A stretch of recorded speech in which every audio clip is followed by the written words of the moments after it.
Okay. Perfect. So I've been working, thank you very much. I've been working on this kind of small drones for quite a few time. I've been writing articles and doing, all that kind of academic research because I don't want to be just focused on law or in drones, but I want to do something really academic.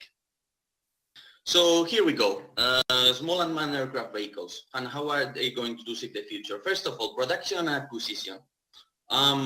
If we take, for example, the computers, we will see that in the 70s there were already computers in the United States, but it wasn't really until the 90s when people began to have massive access to computers in most of the world, right? So it took almost 25 years. If we take into account the civilian commercial of the self, COTS, the so-called COTS market, we will find out that they appeared in 2010, mainly coming from China. I'm not speaking about aero modeling industry, which is for this kind of people who love aeronautics, but this kind of industrial, economically purposed Chinese drones mainly, which appeared in 2010 mainly. And it is already in 2013 when you are going to find out that they are spread all over the world, that almost anyone can get access to spare parts, to devices of any kind, all over the world, again, thanks to the new habits of the consumers in Alibaba and Amazon. So that's a big step forward. They are cheap, they are accessible. In my paper, I put an example. During the Falkland War, the Argentinian army, the Argentinian Air Force and Navy struggled to get their fighters and have at least 15 minutes on a station to attack the British ships. It was very important to do a very good route to avoid losing fuel, of course. How did they do that? So they took some reconnaissance planes and they used them to guide their package of jet fighters. Nowadays, you can do the same job for 13 euros with a commercial GPS, right? So this tells you something. In 40 years, something that was very difficult for a state now can be done for a very, very low price. Another point is the easiness of how available this is. And I'm not speaking now about the design. If you have certain intelligence and you invest, for example, one very intense year on this kind of products, I am quite sure that you will be able, and this is my experience, you will be able to design platforms. You will be able to choose components, to modify them, to get new platforms for different purposes, reconnaissance, attack, and a few things. Also, the production is very simple and quite fast. For example, again, my experience tells me that if you are an experienced worker, you just need a Team Soldier, which is very basic tools, and around 8 hours to produce its platform, its drone. So that means that you can, even if you are a state under a strategic bombing campaign by an enemy air force, for example, think of Iran, right? Iran has the threat of at some point being attacked by the US Air Force, right? And they could decentralize very easily their production of these kind of drones. So they are not so exposed to this kind of strategic bombing campaigns against their industry. You just need a little room inside whatever city to produce them with very little tools, right? So what about logistics? This is one of the key advantages from my point of view. Again, I took an example in my paper, and I took the cargo quadcopter from Turkey. Turkey has used this quadcopter in combat in Nagorno-Karabakh to a certain success.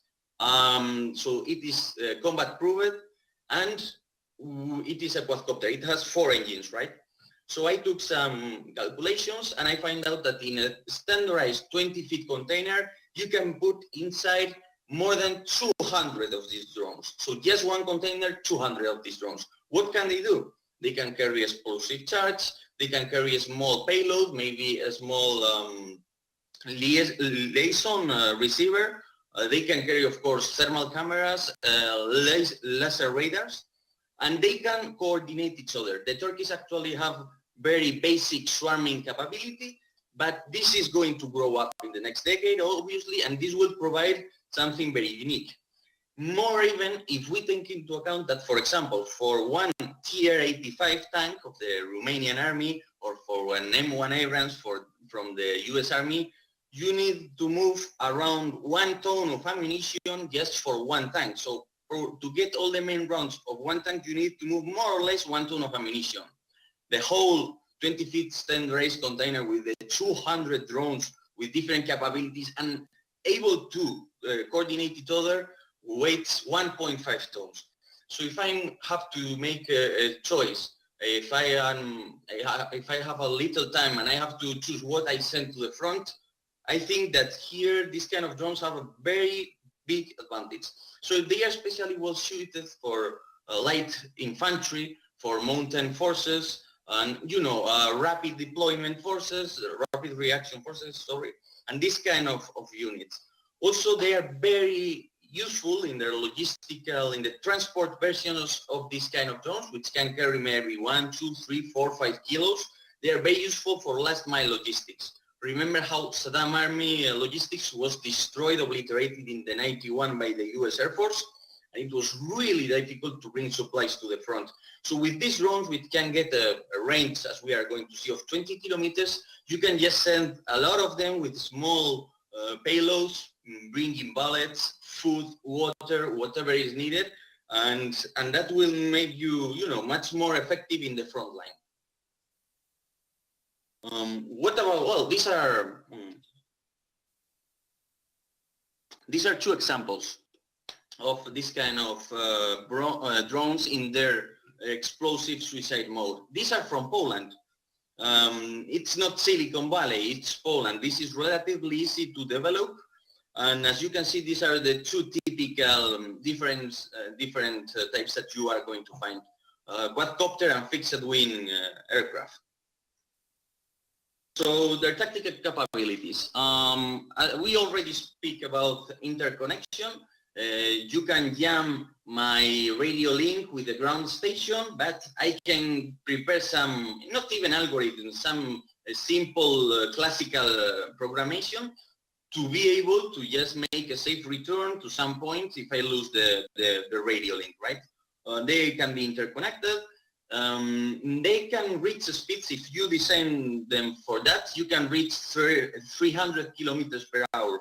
Therefore, I tend to think that they can be a really effective anti-helicopter weapon in the future, and they can be especially good also to attack airports, because when the jet fighters are taking land, and at that moment with 300 kilometers per hour, you can probably try to do some damage at least. They can carry, of course, different kind of warheads, of explosives, of payloads. For example, I want to do a cyber operation on an enemy unit. I want to move, we have tested these kind of things. I want to move a router with Wi-Fi to some position in the front, and I want to let the enemy use that Wi-Fi because they tend to carry their smartphones, and they will find out that there is Wi-Fi there, and if they are not very, at least they see the trick, they might connect there, and you will find out the information they are sending and all of that. I mean, the amount of possibilities for cyber operations, for psychological operations, if you combine these kind of things with Facebook, you can know who is the commander in the other side. You can reach his Facebook, find out what's the name of his family, how you can use it.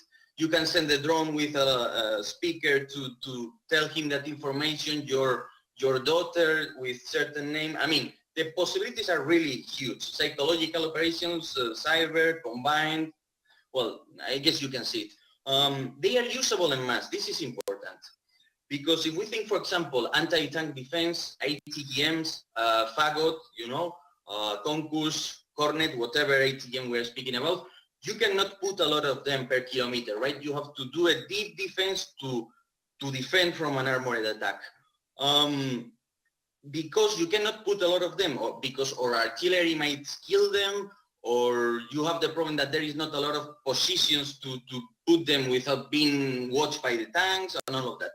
With this kind of drones, you can send masses of drones, right? You can send hundreds. Some of them can go, you know, very close to the ground. Some of them can go high.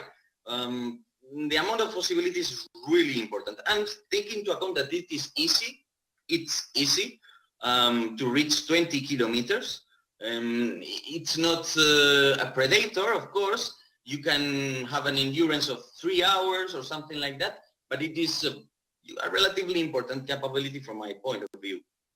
Now, what does experience tell us in the last decade? Donbas war, Ukraine war, I guess a lot of you have followed this war. We saw how artillery targeting, artillery acquisition, mortars targeting was done thanks to this kind of drones by both parties in this war.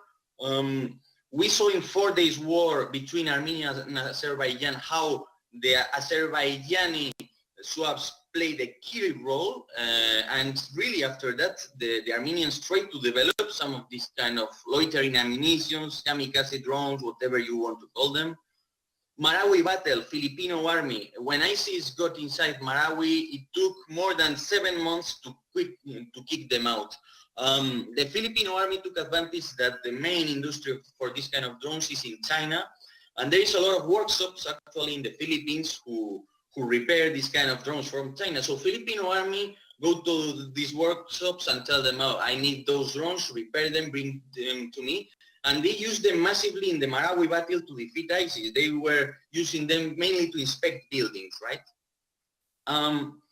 ISIS took very simple Chinese drones, modified them and did some damage with them. French special forces were injured by one of these attacks. They just take a small bomblet, like a hand grenade, we could say.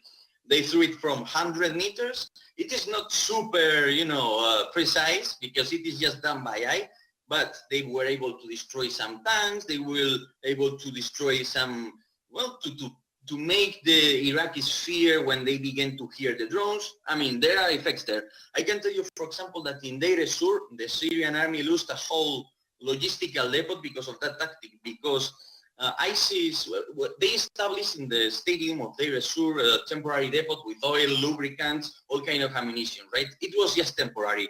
So ISIS saw the opportunity, they placed some 40 millimeter grenades on their drones, something very simple drones. They sent 4 drones with each one with its own pilot, and they began to throw those from 100 to 100 meters, and the whole logistical depot was absolutely obliterated. They lose it with a huge amount of all kind of supplies. So it's a simple use. It is relatively easy to counter because these were civilian drones, but here there is a big possibilities. That said, I think that recent experience obviously validates the usage of this kind of machines. And finally, let me speak about limitations. Because I'm not here to preach about how good these are and these drones are and how wonderful they are and that you have to buy them because I love them and I have a company. No, they have limitations. For example, the first limitation is in their own name, right? It's small. So if it is small, don't pretend it to cross the Black Sea, the Atlantic Ocean. It can be helpful for a navy, right, when they are close to the coastline. But mainly speaking, this is for ground armies, right? Because they have 3 hours of endurance. Maybe you can get 20 or 40 kilometers range in some cases. So they are pretty limited in that sense. Their payload is small. Don't ask them to carry an anti-bunker bomb or something like that. The other limitation for non-state actors, and I guess this is good news for state actors, is that first of all, the spare parts market can be cut relatively easily without avoiding people to get drones. When you can get the spare parts, you can do much more things than when you just buy a drone for a company. So if you cut, and it is already happening, the spare parts, the components, the devices individually sold in the digital market, they will have to buy just already produced drones, which are much difficult to modify and all of that. So in that sense, that's a good news for states. And the second good news is that you can buy in the market everything you need to weaponize a drone, But two things. First of all, explosives. However, I guess that the terrorist group, non-state actors might be able to get them. But most importantly, the radio links. Non-state actors can use free tools to develop relatively complex artificial intelligence, but they are limited in the question of the radio links. Generally speaking, almost all of the civilian spare parts available allow just to 2.4 GHz radio link. So therefore, we could say that those are relatively easy to jam. If you want military radio links, that's more difficult to get, unless you have the support from another state, right? In that case, of course, you can get them. Finally, I would say, as a conclusion, of course, this is going to grow up. I think this kind of industry, this kind of tactics, they are going to grow up. Everyone can see it. But to what degree and how important they are? From my point of view, they will be a force multiplier on their own, right? You get a force multiplier. It will not be the absolute key to win a war or whatever, but they will be quite useful. But the key here is to combine them with all of the other technological, but mainly organizational improvements. So if you create a company of small unmanned aircraft vehicles with 1,000 of these vehicles, you get a very capable offensive unit which can support and complement armored units in the offensive. If you combine them with larger drones, with electronic warfare, with artillery, I think you might be able to get something very powerful, because it is very difficult for short-range air defense to deal with this kind of drones. But it can be done, and your drones can be destroyed, all of them. So you have to combine them. If you find a strong point that is shooting down all your drones, you ask the artillery to bomb it. You ask your electronic warfare to jam it, and then you throw your masses of drones from all of the directions, right? I can tell you, if you have some questions, it will be my pleasure. If you want me, I can tell you some anecdotes about how resistant these drones are, how easy their maintenance is, just some little stories.